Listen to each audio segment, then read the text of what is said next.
एक महत्त्वाची आणि मोठी बातमी शरद पवारांची राष्ट्रवादी सत्तेमध्ये जाण्याचा जोरदार चर्चा सुरू असल्याची सूत्रांची माहिती। एनडीए सोबत जायचं की नाही यावर पवारांच्या एनसीपी मध्ये चर्चा असल्याची सूत्रांची माहिती आहे।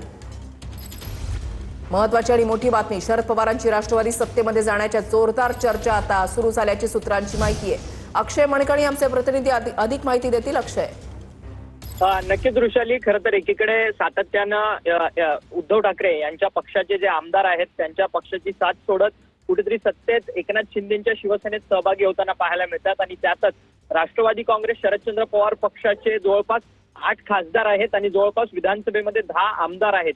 हे सर्वच पक्ष जो आहे तो सध्या सत्तेत जाण्याच्या संदर्भात कुठेतरी सत्ताधारी पक्षाची बोलणी करताना आपल्याला पाहायला मिळत आहेत आणि त्या सगळ्या संदर्भात राष्ट्रवादी काँग्रेस पक्षाच्या शरदचंद्र पवार पक्षाच्या एका वरिष्ठ नेत्याकडे ही सगळी जबाबदारी दिली आहे की आमदार आणि खासदारांबरोबर संपूर्ण संपर्क साधून त्या पक्षात सत्तेत जाण्याच्या संदर्भात या सगळ्या लोकप्रतिनिधींची मतं काय आहेत ते जाणून घ्यायची आणि त्याचसोबतच सत्ताधारी पक्ष अर्थात भाजपच्या वरिष्ठ नेत्यांबरोबर बोलण्याच्या संदर्भात राष्ट्रवादी काँग्रेस शरदचंद्र पवार पक्षाच्या एका वरिष्ठ नेत्याला ही संपूर्ण जबाबदारी जी आहे ती दिलेली असल्याची माहिती जी आहे ती समोर येताना पाहायला मिळते। त्यामुळे राष्ट्रवादी काँग्रेस शरदचंद्र पवार पक्ष जो गेल्या अनेक वर्षांपासून महाराष्ट्रामध्ये विरोधी पक्षाची भूमिका बजावतोय तो सध्या सत्तेत जाणार आहे का या त्या संदर्भातल्या जोरदार चर्चा ज्या आहेत त्या राजकीय वर्तुळात रंगताना पाहायला मिळतात। त्यामुळे राष्ट्रवादी काँग्रेस शरदचंद्र पवार पक्षाच्या आमदार आणि खासदारांची सत्तेत जाण्याच्या संदर्भातली मतं काय आहेत त्यावरतून पुढची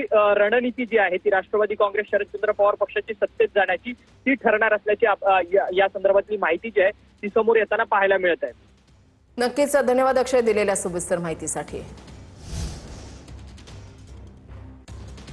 तर पवारांनी असा विचार केल्याचं कानावर आलेलं नाही असं वडेट्टीवारांनी म्हटलेलं आहे। काँग्रेसचे नेते विजय वडेट्टीवार यांची प्रतिक्रिया आलेली आहे की पवारांनी असा विचार केल्याचं कानावर आलेलं नाही। बघू, आज चर्चा करण्याला अर्थ नाही, पण चर्चा सुरू आहे एवढं मात्र नक्की आहे। आता त्यांना कोणता रस्ता सोयीस्कर असतो, वैचारिक की सत्तेचा? सत्ता हवी आहे की पुरोगामी महाराष्ट्राचं पुरोगामित्व सांभाळून छत्रपती शिवरायांच्या बाबासाहेब परमपूज्य डॉक्टर बाबासाहेब आंबेडकर, छत्रपती शाहू महाराज, महात्मा ज्योतिराव फुले, आई सावित्रीबाई फुले यांच्या विचारांवर विश्वास ठेवायचा आहे की धन आणि संपत्ती आणि सत्ता मंत्री यावर विश्वास ठेवून काम करायचं आहे? हे त्या लोकांचा संबंध आहे, त्यावर मला भाष्य करायची गरज नाही।